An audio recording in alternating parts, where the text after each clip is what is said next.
Tusimame sote kwa heshima tafadhali kupokea jeneza la hayati rais wetu mstaafu wa pili Jamhuri ya Kenya, Father Benjamin Maswi, ambao ni heshima kubwa sana kwa amiri jeshi mkuu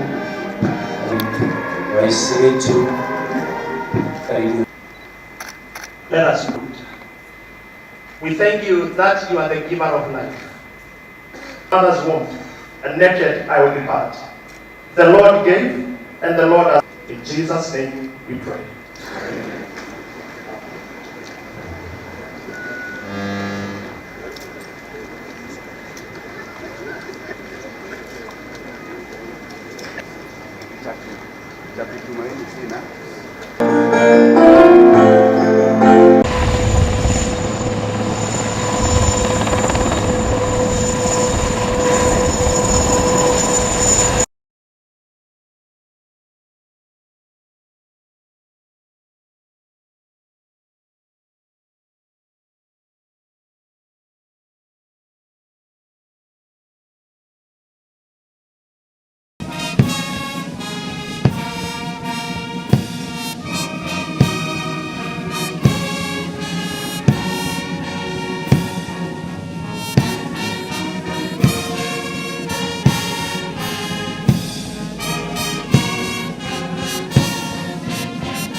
Mzee Moi alipenda kanisa sana. Nikisimama hapa kwa niaba ya AIC wote tukiongozwa na presiding wetu, I will say Mzee Moi alipenda kanisa. Alipenda kanisa lake, alipenda Biblia. Alisoma Biblia.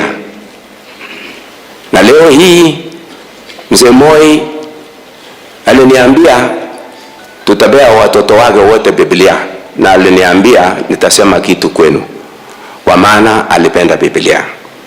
Alisema alifundishwa na wamishinari miaka hizo 1934, wakati aliamini Kristo, alifundishwa kuimba wimbo ambaye anasema the best book to read is the Bible, and he read the Bible throughout his life. He started his journey of Christian life kuanzia 34 na akabatizwa 36, na alitembea na neno la Mungu mpaka juzi alipoenda. Nilipata bahati siku moja kwenda kwa makabasi ya AIM na nikaona barua ambaye aliandikia wa missionary 1945. Alisema, I have decided to follow Jesus and I will never look back. And indeed, Mzee Moi never looked back. Mzee Moi knew very well about death. It could not surprise him at all. When we were burying Lena, being a shujaa, he said, mama hapa, mimi takuwa hapo. He knew about death. And let me tell you today, kwa Kiswahili, siri moja, najua mzee tulikuwa tunaongea. Aliita siku moja mwalimu Kiplagat na propose ya kanisa hili kwa maombi. Na Mzee Moi akamwambia, mimi naona nitaenda nyumbani. Tarehe 5 mwezi wa Septemba, hawa familia walikuwa na gathering yao ya familia. Mimi nikakuja. Mzee Moi akaniita, akasema, Bishop, naona safari yangu ya kwenda mbinguni imeanza. Uniombee. So he was so prepared. He knew death. That is Mzee Moi. He was so prepared. He used to tell us, as Billy read, write this, blessed are the dead who die in the Lord from now on. They will rest from their labor, for their deeds will follow them. Those are the words of President Moi. Throughout his life, he knew that he will one day die. And we are here today kusindikisha mwili wake ambaye alijitayarisha.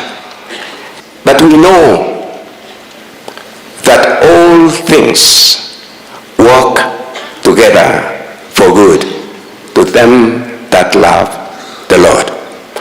It's so hard now when the family of President Moi, we tell them it is God's way.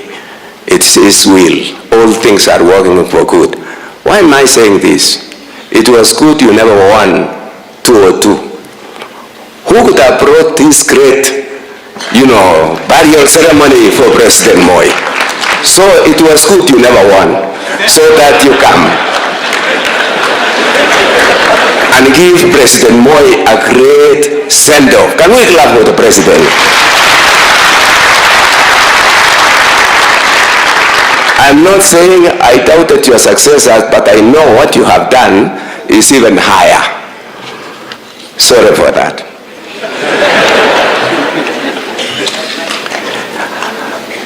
Kama vile nilisema jana, ni ngumu sana kwangu kusimama hapa kuzungumzia Mzee Moi. I first met Mzee in 1977 when he was a 60-year-old vice president and I was a 33-year young cardiologist. His secretary, Mrs. Smith, called to ask me if, when, and where I could see him. Yes, any time at Kenyatta National Hospital. And we began our 42-year relationship. At our first meeting, I was of course awed by Moi'S' erect stature and commanding presence. Our relationship as doctor and patient warmed over 42 years with his deepening trust in me, our mutual respect, and growing friendship.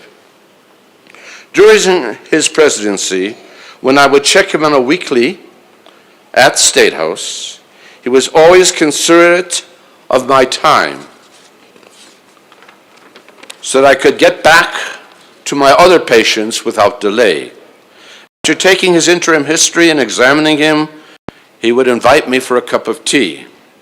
He always would say a silent prayer first as he held his cup. Then we would discuss our favorite subjects, the latest in medical developments, the Old Testament, and its application in today's world, international politics, and the state of Israel. Moi'S was an exemplary patient, following my advice on medicine, diet, and lifestyle. For the record, as Gideon said yesterday, yes, Moi'S loved his meat. He also enjoyed sharing a small glass of sweet, kosher sacramental wine from Israel with Sir Charles and Jonjo and myself, and maybe just a wee bit at bedtime. Dawa ya wazeh. There was only one issue in which I could not sway him. That was his working too many hours.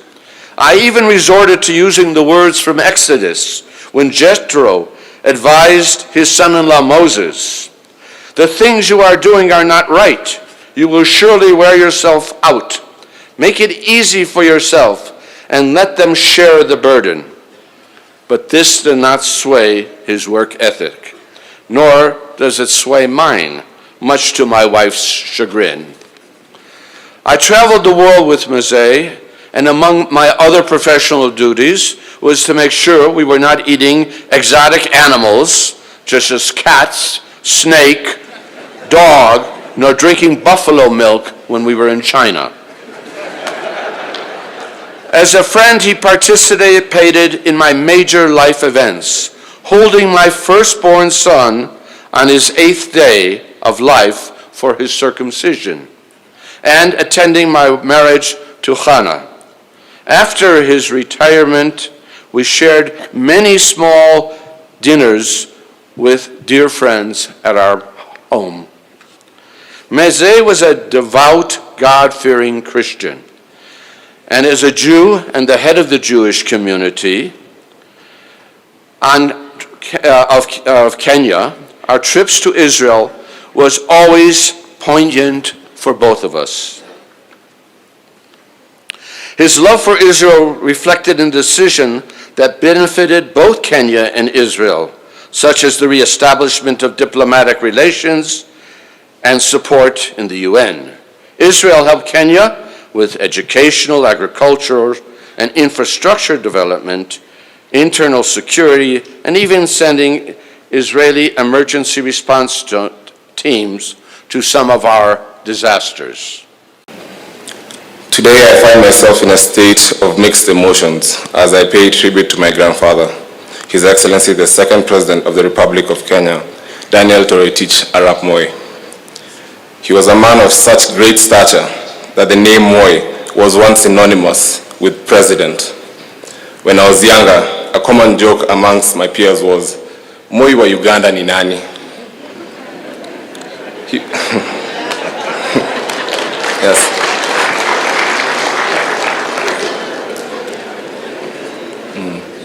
He was many things to many people: a leader, an environmentalist, a mentor, educationalist, and for those who found themselves on the wrong side of his favor, a formidable enemy. But to me, foremost, he was just simply Ugo. I am immensely privileged and grateful to God to be the late President Moi'S first grandchild. I was thus lucky to grow under the tutelage of one of Africa's greatest leaders. His principles of peace, love, and unity are etched deep in every Kenyan's memories. For us, his grandchildren, he instilled the importance of having ambition, focus, humility, and above all, the love of Christ, who is the purveyor of all wisdom. As he took his final bow, my grandfather was and remains a statesman. He was and remains a dutiful son of Baringo. For that, I want to send my deepest and sincerest gratitude to the people of Baringo. I want to thank you for gifting Mzee Moi to my family and to the world. We could not have experienced his greatness without your support, and I speak for many saying we remain indebted to you all. President Moi understood that education is a great equalizer and wielded it as a powerful tool to empower Kenyans. Having had to make long treks from Sacho to Kapsabet to get an education, he made it his personal goal to set up as many schools as possible to encourage school attendance through such initiatives as the famous Maziwa ya Nyayo program. True to his program to self, many rural parts of this country were opened up by schools. It is not lost to us, the people of Baringo, where we have one of the highest numbers of schools per capita, how important these schools have been in launching us to the national scene. His legendary spirit of Harambee encouraged the sprouting of several institutions of learning, as well as having the effect of fostering unity amongst communities. I will miss a lot of things about my grandfather: his counsel, his encouragement, his unwavering support for his grandchildren, and his belief in our abilities. But of all, I miss just sitting with him in silence, watching National Geographic or the news. Holidays for the Moi family will never be the same again. The joy in his eyes when he saw his grandchildren and great-grandchildren was infectious. And so I bid you farewell, Gugo.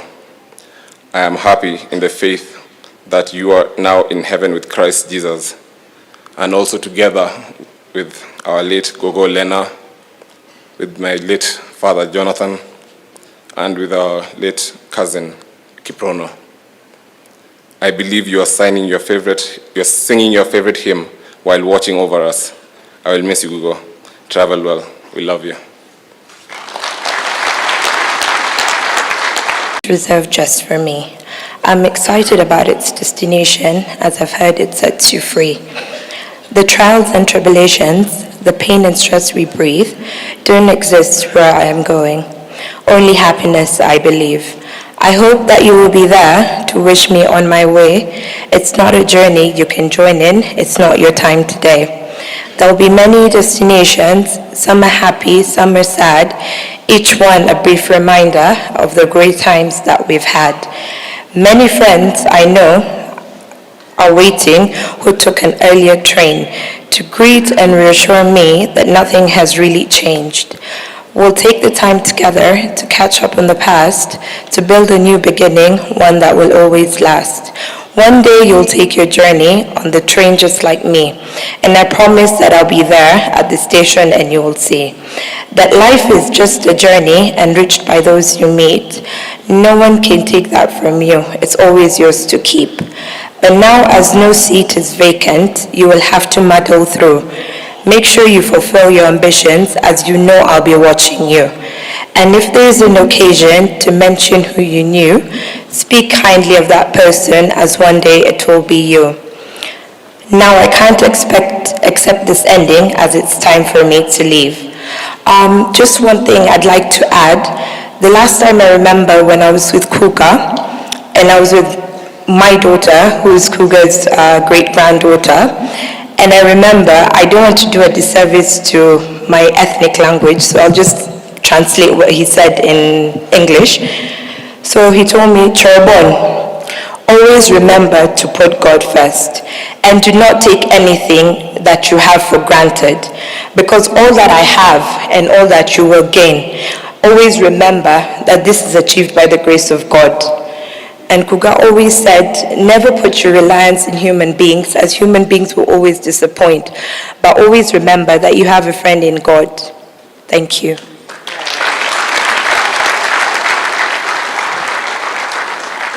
He was named after his father, Kimoi Arap Chebi, a clan herdsman whose ancestors had migrated from the Nile Valley, settled in the Tugen Hills in the 19th century to avoid the skirmishes with the Maasais.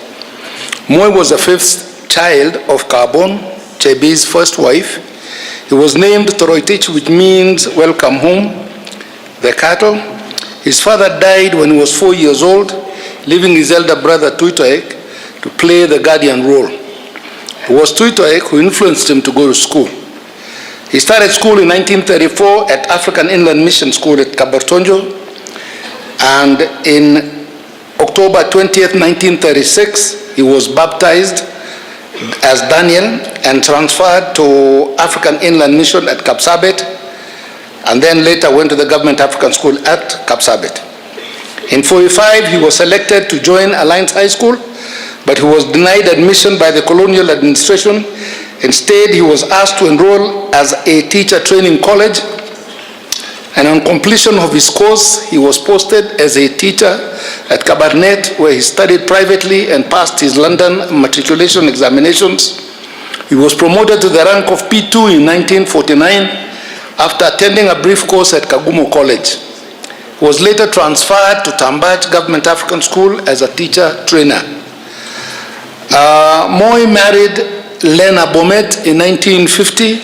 Their union was blessed with 8 children, namely Jennifer Moi, Jonathan Moi. Jonathan passed on last year. And then me, Raymond Kipruto Moi, then Mr. John Mark Moi, then Philip Moi, then Gideon Moi, and lastly, June Moi. And he is also blessed with 21 grandchildren. And then someone puts a figure here for his great-grandchildren. But I don't want to say this figure, because who knows about great-grandchildren? Well, nani anaweza kujua hiyo? Hapana. Itakuwa mimi nasema uongo. So, and in that same year, he attended a course at Jean School, Kabete, and was subsequently posted to Government African School, Cabernet, where he taught teachers up to 1955, when he joined politics. His entry into politics followed a meeting with a group of freedom fighters under the command of Brigadier Daniel Njuguna, who had visited him in June 1955. And in October 55, the Electoral College selected Moi from a list of 8 nominated candidates to fill a vacancy left by Joseph Oletameno, who had resigned from the unofficial benches of the Legislative Council. As a member of the LegCo, he moved a motion demanding that African teachers be allowed to form their own association. This led to the formation and registration of Kenyan National Union of Teachers in 1957. And he worked alongside other leaders like Eliud Mathu, Ronald Ngala, Masinda Muliro in agitating for the release of Jomo Kenyatta from prison and greater African representation in the LegCo. In 1959, Moi led a group of leaders who visited Jomo Kenyatta in detention in Lodwar. He was also among the Kenyan delegation under the auspices of KADU, who attended the London Constitutional Talks of June 1960. And in 1961, Moi was appointed Parliamentary Secretary in the Ministry of Education and later served in the Ministries of Education and Local Government. He served as Minister for Local Government at age 37. And as all-conference chairman of KADU, Moi saw the intricacy of politics and opted for a united and nationalistic approach, leading to the dissolution of KADU in November 1964. In January 1967, at 43 years of age, Jomo Kenyatta appointed him as his vice president following the resignation of Mr. Joseph Murumbi. Moi then became president following the death of Mzee Kenyatta on 22nd August 1978. He served as chairman of the Organization of African Unity for 2 consecutive terms in 81 and 82. He has also been involved in mediation between various conflicting sides in Uganda, in Congo, Somalia, Chad, Sudan, Mozambique, Ethiopia, Rwanda, and Burundi, among others.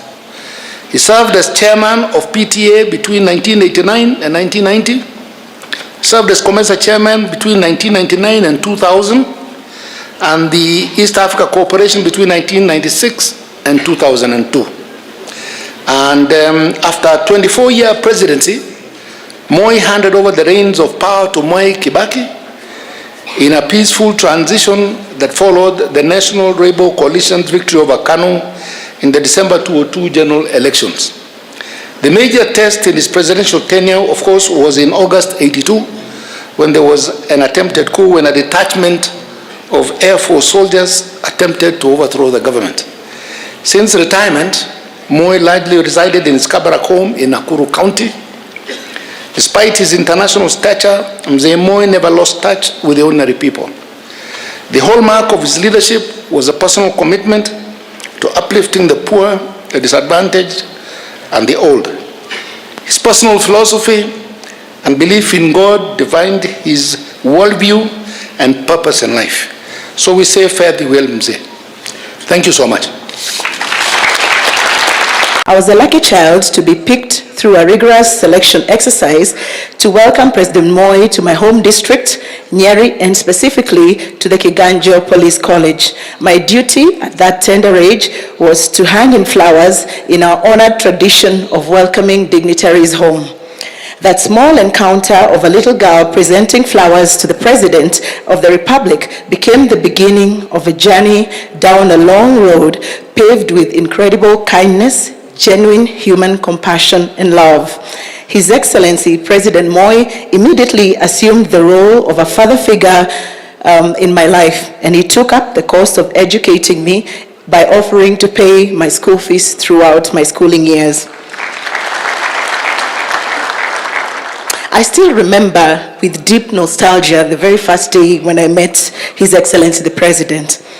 As soon as I handed him over the flowers, he invited me to breakfast and he treated me to some sumptuous mbuzi ribs that were extremely tender.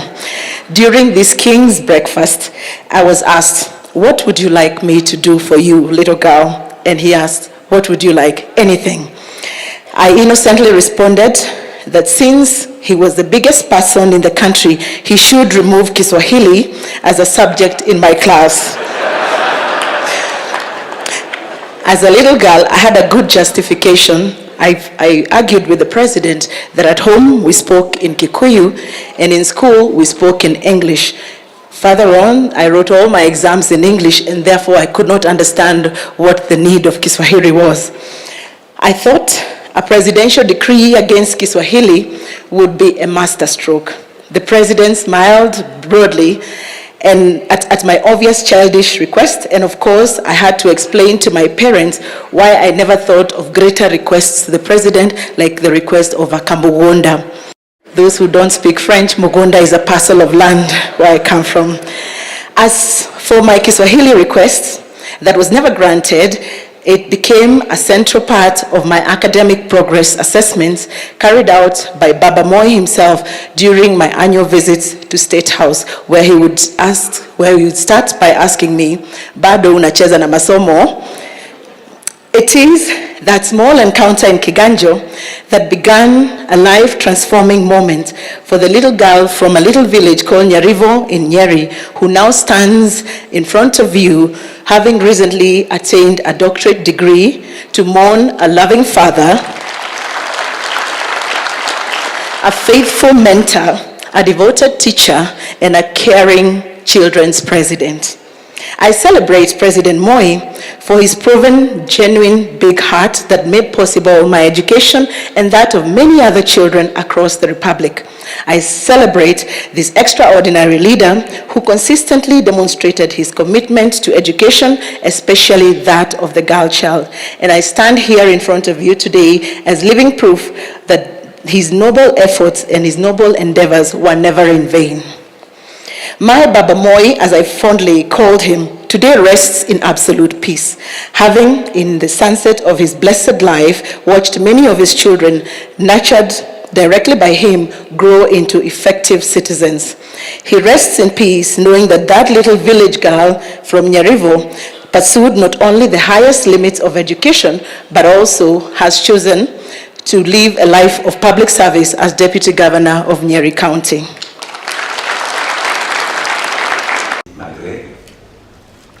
And all protocol observed, I was so poor on this, so no time to stand, just to stand. They are not going to speak, you will reduce the speakers.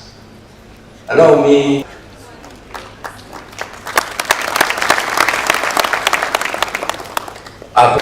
Bishop, Apostle, Adra Kitonga. Well, I just wanted to introduce those men because they were even higher. Sorry for that. Yeah. Mzee Moi. Mzee Moi amekuwa rafiki wa karibu. Mzee Moi nikisimama hapa kwa niaba ya AIC, penda kanisa lake, alipenda Biblia. Mzee Moi aliniambia, na nikaona barua ambayo aliandikia wa missionary, na ndipo never look back. And indeed, Mzee Moi never look back. Maana ni vigumu, lakini tangu jana nimeanza kuwa na nguvu ya kuongea. Na nikasema ya kwamba yale maneno ambayo Mzee Moi alituambia kutoka kwa mdomo yake mwenyewe. Mzee Moi, being a shujaa, he said, mama hapa, mimi nitakuwa hapo na propose ya kanisa hili kwa maombi. Na Mzee Moi akamwambia, mimi naona nitaenda nyumbani. Tarehe 5 mwezi wa Septemba, before you, I write this, blessed are the dead who die in the Lord from now on. They will rest from their labor for eternal life. And this life is, are you saved? He could tell Luke chapter number 15, which was all the time here. When he met people all the time, he could tell them, not wanting anyone to perish, but everyone to come to repentance. Mwingine ambaye wanaweka kwa kichwa, alafu nikasema mwingine apotee.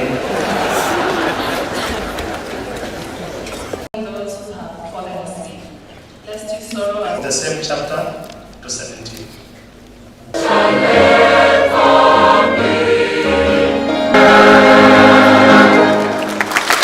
Let's appreciate them. Thank you. Thank to welcome Philip Moi, and then